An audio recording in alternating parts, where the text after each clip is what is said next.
We're going to make it short, so she says. Hannah said to Russia. She said it all the time when she was writing the book, and the tape recorder was going, and I got carried away, and I couldn't stop, and I wanted to go over that subject. There was so much to tell, and I just was, nobody listened for 50 years. So when I got here, I said, I'm going to tell all of it. It's about time. So she said, I'm going to tell you something. It's on the tape, and I just have so many tapes with me, and I want to have just details, and we're going to talk about it another time. I said, how do I know when to stop? She said, I'm going to do this. So she's going to do pretty soon that here, too.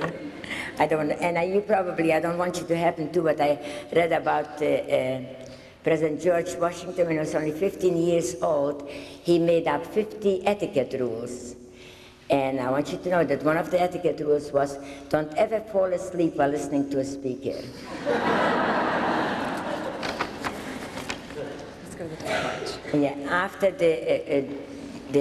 while we were there in that laundry, it's 1944 fall, and it's starting to talk about that the Allies are winning the war, and it's going to be maybe liberation, and we were hearing some detonation and some fighting, some explosions, and the underground people who had some radios, some of the underground radio, when the men came in the morning to bring the tea, we got some messages in a note in a stone rolled, and they said they're going to take us out from here because they're afraid they're going to escape from the Russians, and we didn't know where and what's going to happen, but they're going to take the sick, are going to stay behind, or they're going to do everybody. There are two possibilities.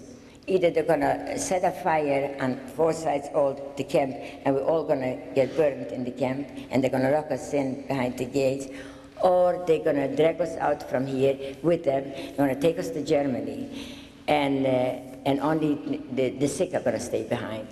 And then we were seeing it was coming closer and closer, and one day we discovered that they were burning papers, and some prisoners got some ammunition, which is a long story, and they blew up one of the crematoriums where they were burning the bodies. And then we noticed that they were breaking up some of the crematoriums and burning the papers. So on January 18, 1945, at 1 o'clock in the morning, they lined us up. They had already before us taken some people out, but this was when I was going out with my sister, and they took us on. I don't know how many of you heard about the Death March. So it wasn't over yet. It was almost 3 years then. Okay, it's January, so in March it would have been 3 years.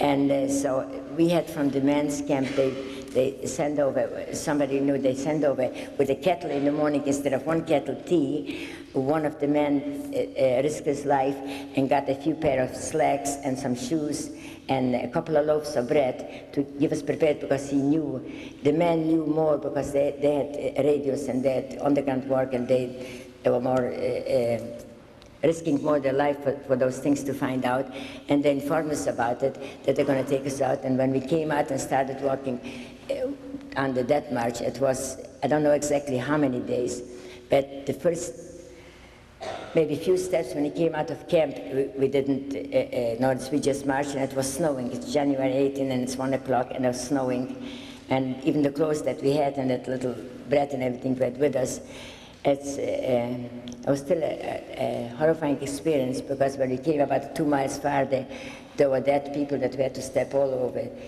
And then we found out what the death were and why. If you just slipped, or you decided you were sick, or you had blisters on your feet and you couldn't go any farther, all you had to do is just either fall down or sit down, and you got a bullet in your head. So we stepped over bodies. And this march was lasting. They were not giving any food or any drinking in all those days. It's kind of a little bit blurry, but I thought always there was 5 or 6 days. And then a couple of times during the night on those days, this was through Poland. We are walking towards Germany, towards the border, away from Auschwitz, but they were planning to take us to Germany.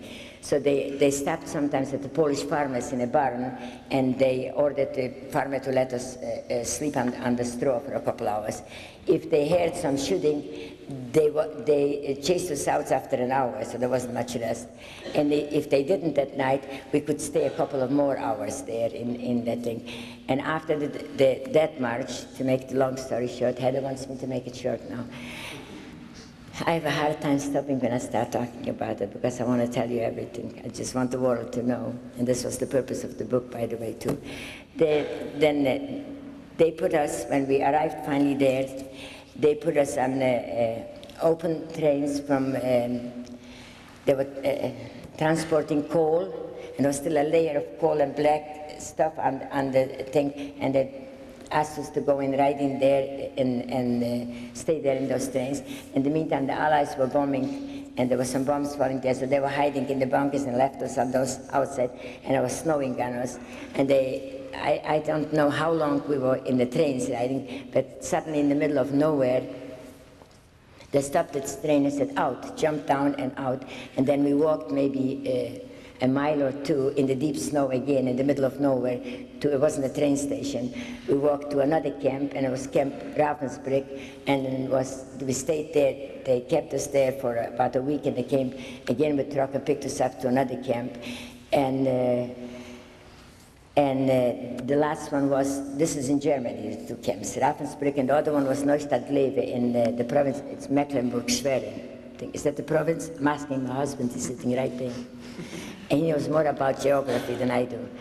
And on May 2nd, 1945, which this coming year, on May 2nd, it's going to be 50 years that the American armies liberated us.